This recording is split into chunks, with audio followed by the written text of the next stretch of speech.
Hello students, अभी हम MHT 12 जो है आपका इग्नू में जो MA सेकेंड ईयर कर रहे हैं उनका एक सब्जेक्ट है। तो जो इग्नू के स्टूडेंट्स हैं उनके लिए ये सब्जेक्ट इम्पॉर्टेंट होता है, जो सेकेंड ईयर में पढ़ रहे हैं और जिन्होंने हिंदी कहानी एक ऑप्शनल के रूप में लिया है।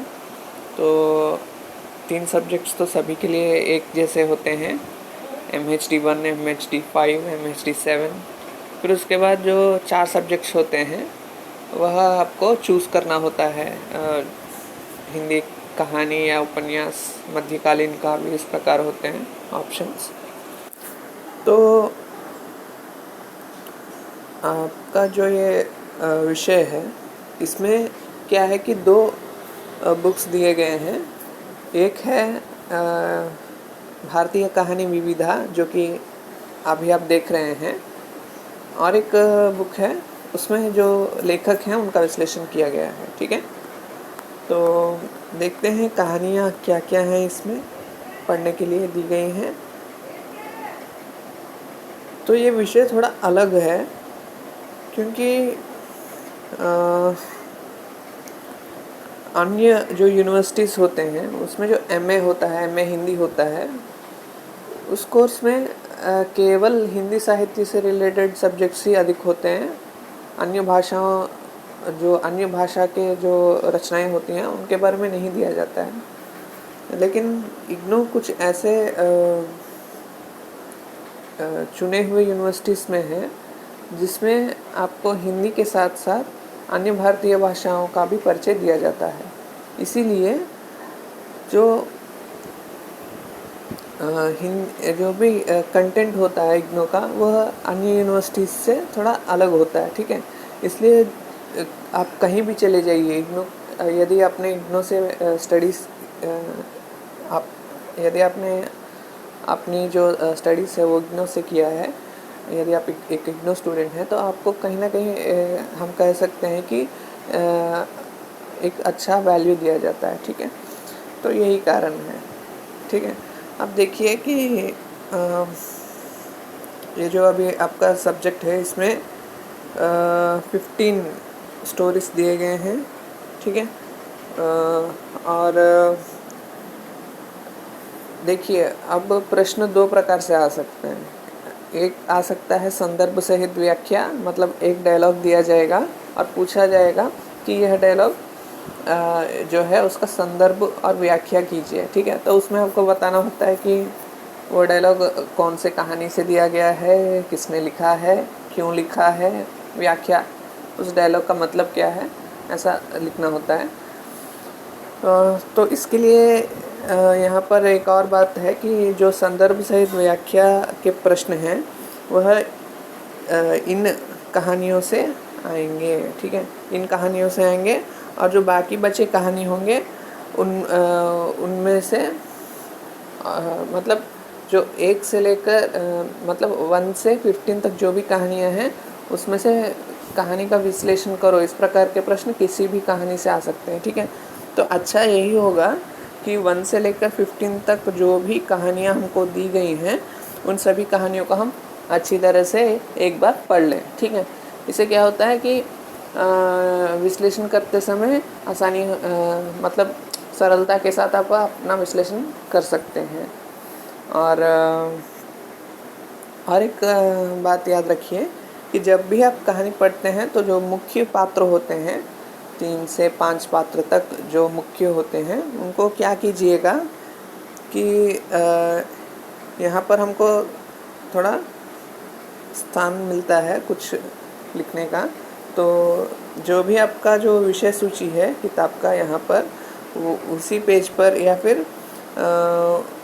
उससे पहले के पेज नहीं, वहाँ तो पार्ट जो लेसन का नाम है वो नहीं दिया गया है, तो यहाँ पर जो भी लेसन का नाम है वहीं पर जो पात्र का नाम होगा, कोई मुख्य पात्र के नाम होंगे, वो लिख लीजिएगा। ठीक है, फिर बाद में हमको ये उपयोगी होगा। मतलब एग्ज़ाम के समय क्या होता है कि हम सभी लेसन्स को उठाकर नहीं देख सकते हैं, तो पात्र का नाम ऐसे याद आ जाता है। ठीक है, तो ऐसा आप कर सकते हैं।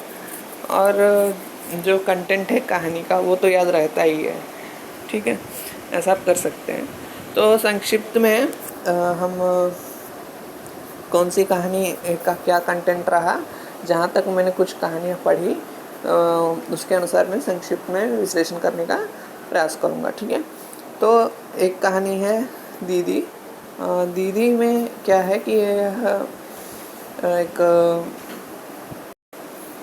तो जो दीदी कहानी है वह एक मलयालम कहानी है, ठीक है। और इसमें क्या है कि एक जो लड़की होती है उसका विवाह हो जाता है, और विवाह होने के बाद उसके पति की नहीं, पहले क्या होता है कि एक लड़की होती है जिसका एक बच्चा हो जाता है, वह भी विवाह से पहले, ठीक है। तो इस कारण से उसको सामाजिकता से थोड़ा दूर रखा जाता है, क्योंकि उसका विवाह हुए बिना ही उसका एक बच्चा हो जाता है, ठीक है। तो इस कारण से उस बच्चे को जो उसकी माता होती है उसे माता कहने के बजाय दीदी कहने को कहा जाता है, ठीक है। तो इस प्रकार कहानी होती है। और फिर बाद में उस बच्चे के रहते हुए उसके सामने उस लड़की का जो होता है उसका विवाह प्रस्ताव रखा जाता है, और यह सभी बातें होती रहती हैं, लेकिन उस बच्चे को इसकी जानकारी नहीं होती। और एक दिन वह लड़की को विवाह करके कहीं और भेज दिया जाता है। यह लड़का उस लड़की के जो माता होती है उसी के घर में रह जाता है, ठीक है। तो वो बच्चा यह नहीं जानता कि वह क्यों चली गई, लेकिन उसकी याद उसे आती रहती है, ठीक है। तो इस प्रकार कहानी लिखी गई है। मतलब इसमें एक बाल हृदय जो होता है, जो एक बच्चे का हृदय होता है, कितना मतलब उसको अच्छा बुरा कुछ भी उसको पता नहीं चलता, उसकी जानकारी नहीं होती। तो इसका चित्रण बहुत ही अच्छे तरीके से किया गया है। इसके साथ ही जो समाज होता है मतलब उसका भी चित्रण किया गया है कि कैसे समाज मतलब समाज में कैसी बातें होती हैं, इसका चित्रण किया गया है। और कहीं ना कहीं ये पूरी कहानी में मुझे लगा कि जो कहानी है वह बाल हृदय के चित्रण पर केंद्रित है, मुझे ऐसा लगा, ठीक है। और लड़की जिसकी मैंने हत्या की, यह एक कहानी है कन्नड़ भाषा की, ठीक है। तो कन्नड़ भाषा की एक कहानी है, और जो इसका लेखन किए हैं उनका नाम आनंद है, ठीक है। तो इसमें क्या है कि जो यह कहानी मैं शैली में लिखी गई है, मतलब मैं से कहानी का प्रारंभ होता है, ठीक है। तो इसमें जो वाचक है, मतलब कहानी में जो वाचक है, मतलब कहानी में जो मुख्य पात्र है, वह एक बार कहीं काम से जा रहा होता है, तो एक गांव में रुक जाता है। तो एक जो लड़की होती है जिसको उस ग्राम की देवी को दे दिया जाता है, वह उससे बातें करती है, और दोनों में क्या होता है कि थोड़ा समीप मतलब दोनों समीप आते हैं। तो यह जो मुख्य पात्र है वह उस लड़की को स्वीकार नहीं करता है। तो फिर बाद में वह अपने आप मर जाती है, और इस पर केंद्रित है पूरी कहानी, ठीक है। मतलब जो भी ग्रामीण क्षेत्र हैं वहाँ पर रीति रिवाजों के नाम पर जो अंधविश्वास होते हैं उसका चित्रण है। साथ ही एक जो लड़की है उसका जो मानसिक पक्ष होता है उसका चित्रण किया गया है, ठीक है। इस प्रकार से हम जो कन्नड़ क्षेत्र है या हमारा जो कन्नड़ संस्कृति है, भाषा है, उसके बारे में भी इस कहानी में बताया गया है, ठीक है। तो इस प्रकार हम इस कहानी का विश्लेषण कर सकते हैं। फिर ट्रेडिल एक कहानी है तमिल भाषा की, ठीक है। यह तमिल भाषा की एक कहानी है ट्रेडिल। इसमें मजदूर जो होता है, जो एक प्रिंटिंग जो एक प्रेस होता है जिसमें प्रिंटिंग किया जाता है, ठीक है, तो वह उस मजदूर के जीवन पर चित्रित कहानी है, ठीक है। वह समझता है कि उसे भी विवाह कर लेना चाहिए, ऐसा वह सोचता रहता है, लेकिन किसी प्रकार से क्या होता है कि उसका विवाह हो ही नहीं पाता, ठीक है। और इसके साथ ही उसके स्वास्थ्य में भी क्या होता है कि बहुत परिवर्तन होने लगता है, और धन की कमी से क्या होता है जीवन में, इस बात को भी इस कहानी में बताया गया है। मतलब जो मजदूर होता है उसका जो काल्पनिक जीवन होता है, मतलब उसकी कल्पनाएं कैसे होती हैं, उसमें परिवर्तन कैसे आते हैं, ठीक है।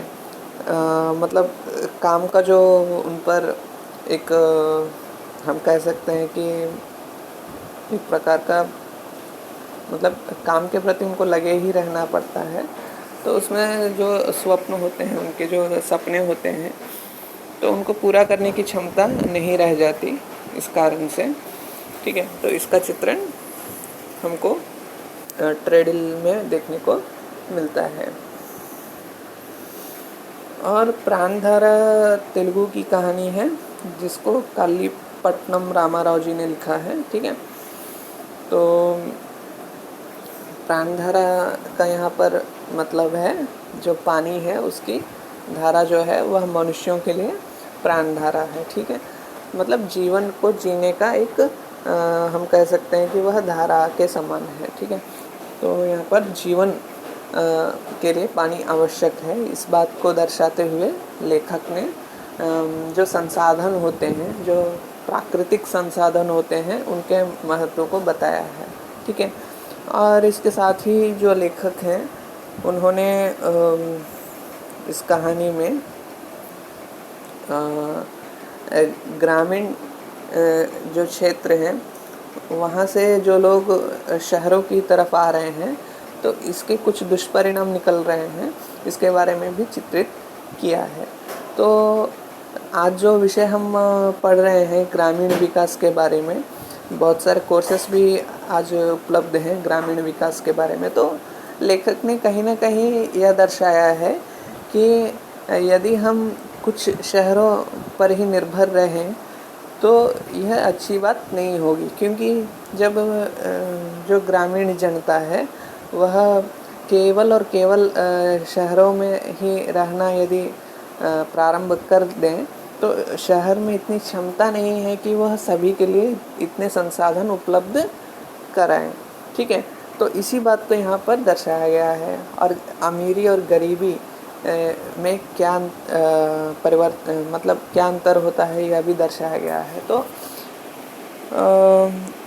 हम कह सकते हैं कि संसाधन जो होते हैं उनको एक मुख्य विषय के रूप में कहानी में रखा गया है, लेकिन कहीं भी सीधे रूप से संसाधनों का वर्णन नहीं होता है, फिर भी कहानी तो अलग चलती है, ठीक है। मतलब जो एक लड़की होती है वह पानी भरने जाती है तो उसे पानी नहीं मिलता है, ठीक है। तो पानी नहीं मिलता है तो फिर कहीं उसे जाना पड़ता है, इस प्रकार कहानी चलती रहती है। तो कहीं ना कहीं कहानी ऐसी नहीं लगती कि साधारण कहानी है, मतलब दिखने में साधारण लगती है, लेकिन कुछ ये आपको जो इकोनॉमिक्स का जो एक क्लास होता है ना, उसमें जब भी उदाहरण बताया जाता है तो साधारण जीवन से लिया जाता है, ठीक है। तो इस कहानी के जो मतलब इस कहानी के पीछे जो कंटेंट है वो कुछ ना कुछ इकोनॉमिक्स से रिलेट करता है। जो इकोनॉमिक्स में हम देखते हैं कि जो संसाधन पर बताया जाता है जो भी सिद्धांत, उससे थोड़ा रिलेट करता है, ठीक है। तो इस प्रकार हम इसका विश्लेषण कर सकते हैं। फिर उसके बाद एक कहानी है अपने लिए शोकगीत, इसको मैंने ठीक से नहीं पढ़ा था तो इसका विश्लेषण नहीं करूँगा, ठीक है। और एक कहानी है एक अविस्मरणीय यात्रा, ठीक है। यह असम से अनुवादित कहानी, असमी से अनुवादित कहानी है। तो इंदिरा गोस्वामी इसकी जो है रचनाकार हैं। तो मतलब ये लेखक हैं या लेखिका हैं, मुझे इसकी जानकारी नहीं है। तो जो भी हो, अविस्मरणीय यात्रा, इस कहानी में क्या है कि जो दिल्ली के जो अध्यापक होते हैं, जो कॉलेज में अध्यापन का कार्य करते हैं, मतलब पढ़ाते हैं कॉलेज में, वह एक बार क्या होता है कि वह असम घूमने जाते हैं, ठीक है, अपने मित्र के साथ, जो कि असम का रहने वाला है, ठीक है। तो कुछ मित्रों का वर्ग होता है, वह असम घूमने जाता है। तो वहाँ सब कुछ देख लेने के बाद वह पीछे लौटते रहते हैं। तो जो उनका कार होता है, ठीक है, वो ख़राब हो जाता है। तो कार ख़राब हो जाता है तो वह चाय की दुकान पर बैठते हैं। तो जो चाय की दुकान पर एक बूढ़ा और बूढ़ी होते हैं, वह उनसे बातें करने लगते हैं। तो वहीं जो भी असम है, वहाँ का जो जीवन का चित्रण है, वह बूढ़ा और बूढ़ी के बातों से कहानीकार करने का प्रयास करते हैं। तो संक्षिप्त में तो कहानी यही है, ठीक है। मतलब वहाँ पर जो नदी होती है, तो उसमें क्या होता है कि हर वर्ष बहुत सारा बहाव आता है, पानी आता है। इस कारण से ज़मीन कटती जाती है, ठीक है। इस कारण से बहुत से लोगों को बहुत नुकसान उठाना पड़ा। जो बहुत अच्छे जीवन जी रहे थे, इस कारण से वह भी गरीब हो गए और उनके जो संसाधन थे वो भी कम हो गए। तो इसका प्रभाव उनके जीवन पर भी पड़ा, उनकी खुशियों पर पड़ा, ठीक है। तो इसका यह सभी एक अविस्मरणीय यात्रा जो कहानी है उसमें दिखाने का प्रयास किया है। तो इस कहानी से कहीं ना कहीं हम जो हमारा भारत का पूर्वोत्तर है उसके बारे में जानकारी ले सकते हैं। वहाँ पर जो सिचुएशंस हैं वो बाकी भारत से थोड़े अलग हैं, ठीक है। इसका मुख्य कारण वहाँ की प्रकृति है, ठीक है। तो इसका भूगोल भी हमारे जो भारत है बाकी के क्षेत्रों से थोड़ा अलग होता है। तो इसका भी चित्रण इस कहानी में किया गया है। तो जो भारत का पूर्वोत्तर है उसको समझने में यह कहानी हमको कहीं ना कहीं सहायक है, ठीक है।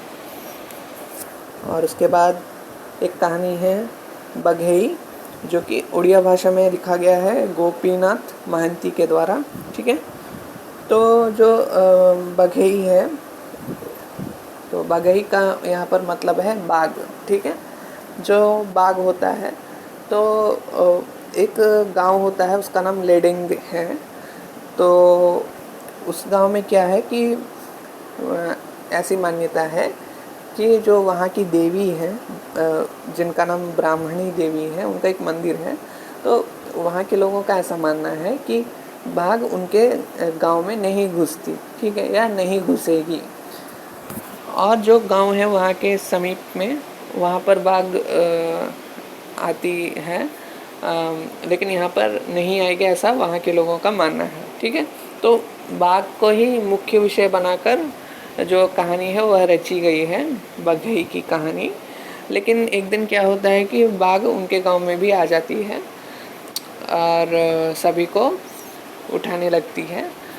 और इससे उस गांव का जो जीवन है प्रभावित होता है। तो कहीं ना कहीं यहाँ पर भी कुछ संसाधन जो भी होते हैं गांव के, उसके बारे में वर्णन किया गया है। जैसे उनको काम करने से ही कुछ खाने को मिलता है, लेकिन बाघ के कारण वह कहीं नहीं जा पाते, क्योंकि उनको डर लगता है कि कहीं जाने के समय उनको भी बाघ उठा न ले, ऐसा होता रहता है। तो यहाँ पर जो गांव में जो अंधविश्वास होते हैं कुछ, उनका भी चित्रण किया गया है। मतलब ब्राह्मणी देवी को वहाँ पर जानवरों की बलि दी जाती है, इस कारण से कि बाघ उनके गांव में ना आए, फिर भी बाघ तो आ ही जाता है, ठीक है। तो यहाँ पर कहीं ना कहीं बताने का प्रयास किया गया है कि जो भी बलि प्रथा है वह अनजाने में ही जो हमारी हिंदू संस्कृति है उसमें आ गई है। मतलब कहीं ना कहीं बलि की जो प्रथा है वह हमारे संस्कृति का कोई भाग है ही नहीं, ठीक है। बलि तो केवल खाने की दी जाती है, मतलब बलि का मतलब होता है बदलना, मतलब भगवान को खाने के लिए कुछ देकर उनसे बदले में आशीर्वाद लेना। तो यह खाना सात्विक भी हो सकता है, चावल हो सकता है, रोटी हो सकता है, कुछ भी हो सकता है, लेकिन किसी को मार कर खाना भगवान को देने की आवश्यकता नहीं है, ठीक है। तो इस बात को भी लेखक ने कहीं ना कहीं हम कह सकते हैं कि इनडायरेक्टली बताने का प्रयास किया है, ठीक है। और तो यहाँ पर जो मानव है उसका विकास बहुत ही समय में हुआ है। तो मतलब इसमें मानव के जो कुछ स्वाभाविक भावनाएं होती हैं, जैसे भय होता है और भी अन्य भावनाएं होती हैं, सुरक्षा की भावना होती है, वह बहुत ही प्रमुख होती है, ठीक है। तो भय और सुरक्षा की भावना दोनों का विश्लेषण इस कहानी में देखा जा सकता है, लेकिन कहानीकार ने कहीं भी यह सीधे रूप से नहीं बताया है, ठीक है। तो इस प्रकार से हम बघई कहानी का विश्लेषण कर सकते हैं। और विद्रोह कहानी अभी तक मैंने पढ़ी नहीं है, तो उसका विश्लेषण मैं अभी नहीं करूँगा। और ये चरुंगन मेरे, ये कोंकणी की कहानी है, ठीक है। तो कोंकणी भाषा कहाँ बोली जाती है? महाराष्ट्र के जो तटवर्ती क्षेत्र हैं वहाँ पर बोली जाती है। तो जहाँ तक मेरी जानकारी है कोंकणी के बारे में, तो निश्चित रूप से यह है महाराष्ट्र के तटवर्ती जो समुद्र क्षेत्र है वहाँ की एक भाषा है कोंकणी, ठीक है। तो इसको लिखा है मीना काकेडकर ने। तो यह भाषा यह कहानी छोटी है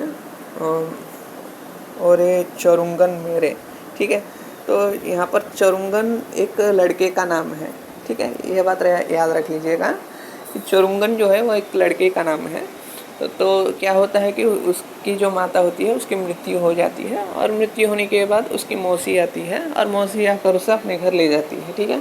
अब मौसी को क्या है कि उसका कोई बच्चा नहीं होता है, तो वो चुरुंगन को ही, जो उसके बहन का बेटा है, उसको ही अपने पुत्र के समान देखती है, मतलब उसको बहुत लगाव हो जाता है, ठीक है। तो लगभग 1 साल तक वह वहीं रहता है मौसी के घर में, पढ़ने के लिए जाता है, खेलता है, मतलब वहाँ पर कोई खेलने को नहीं होता, तो मौसी ही उससे खेलती रहती है। इस प्रकार मौसी को क्या है कि उस लड़के से लगाव हो जाता है, ठीक है। फिर उसके बाद उसका जो पिता है वह दूसरा विवाह कर लेता है, और उसके बाद उस बच्चे को लेना आता है। अब मौसी क्या है कि उसका मन उस बच्चे को छोड़ने का नहीं होता है, ठीक है। तो मतलब बहुत ही वहाँ सिचुएशन क्या है कि ये थोड़ा भावात्मक सिचुएशन हो जाता है। इसको कहानीकार ने बहुत ही अच्छे तरीके से चित्रित करने का प्रयास किया है, मतलब बहुत कम शब्दों में ही बहुत ही बड़ी भावना का चित्रण किया गया है इस कहानी में। तो पहले तो वह बच्चा चलने को नहीं मानता, लेकिन फिर बाद में अपने पिता के साथ रहने का जो उसका मन होता है, इस कारण से वो मान जाता है चलने को। तो मौसी का मन छोटा हो जाता है, ठीक है। लेकिन फिर भी वह लड़का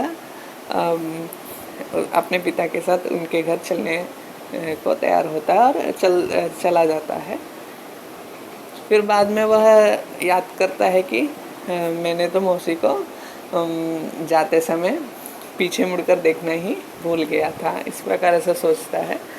तो इससे हमको पता चलता है कि मतलब जब भी दो लोगों में कुछ हम कहते हैं लगाव होता है, तो वह कैसा होता है, मतलब उसको छुड़ाने पर भी छुड़ाना उतना सरल नहीं होता है, ठीक है। मतलब हम कह सकते हैं कि हम ऐसे किसी से जिससे हमको लगाव हो, उसको हम चाह कर भी नहीं छुड़ा सकते, ऐसा इस कहानी से हमको विश्लेषण करने को मिलता है, ठीक है। और कुछ कहानियाँ हैं। अब ये 10वीं कहानी तो मैंने पढ़ी ही नहीं है, ये जो 10th स्टोरी है वो मैंने नहीं पढ़ी है, तो उसका विश्लेषण नहीं करूँगा। दूजो कबीर राजस्थानी की कहानी है। इसमें मुझे कुछ नई बात तो नहीं लगी, क्योंकि इस कहानी में क्या है कि एक व्यक्ति का नाम कबीर है, मतलब उसको एक सिंबॉलिक के रूप में प्रयोग किया गया है, ठीक है। हिंदी साहित्य वाला कबीर नहीं है, ठीक है, मतलब दूसरा कबीर, ठीक है, मतलब जो कबीर जैसा है एक व्यक्ति, ठीक है, वो कैसा होगा, इस बात पर कहानी लिखी गई है। इसे कहीं ना कहीं जो कबीरदास जी हैं हिंदी साहित्य में, उनसे रिलेट किया गया है। मतलब वो यदि होते तो उनका जीवन देखने में कैसा होता, इस बात को हम इस कहानी से समझ सकते हैं। लेकिन वो कबीर दास नहीं है, ठीक है। उन उन उनको एक सिंबल के रूप में देकर किसी दूसरे व्यक्ति का नाम कबीर रखा गया है। फिर भी उनके जो स्वभाव हैं उस व्यक्ति में देखने को मिलते हैं, तो इनको दूजो कबीर कहा जाता है, ठीक है।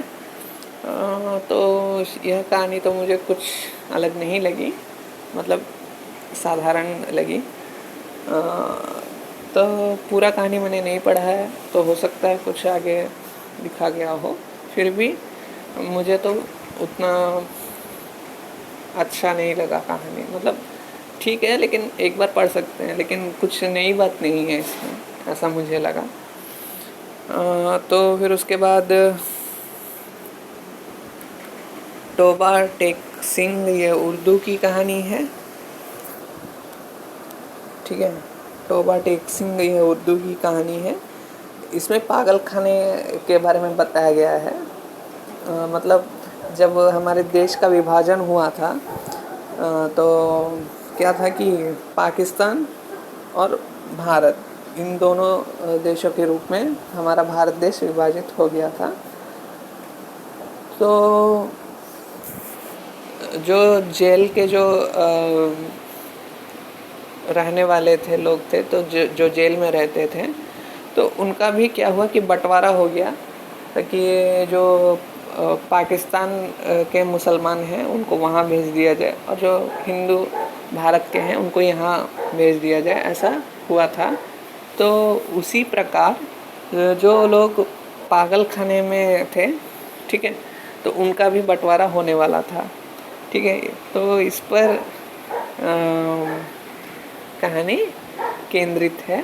साथ ही इसमें कुछ व्यंग्य भी देखने को मिलता है, ठीक है। तो कहीं ना कहीं कहानीकार क्या है कि जो भारत की राजनीति में जो प्रमुख लोग थे, ठीक है, उनको कहीं ना कहीं प्रतीकात्मक रूप में एक किसी न किसी व्यक्ति के रूप में उस पागल खाने में प्रतीकात्मक रूप में रखने का प्रयास कहानीकार ने किया है, ऐसा मुझे लगता है, ठीक है। क्योंकि कहीं ना कहीं इनडायरेक्टली व्यंग्य निकल रहा है उनके डायलॉग्स से, ठीक है।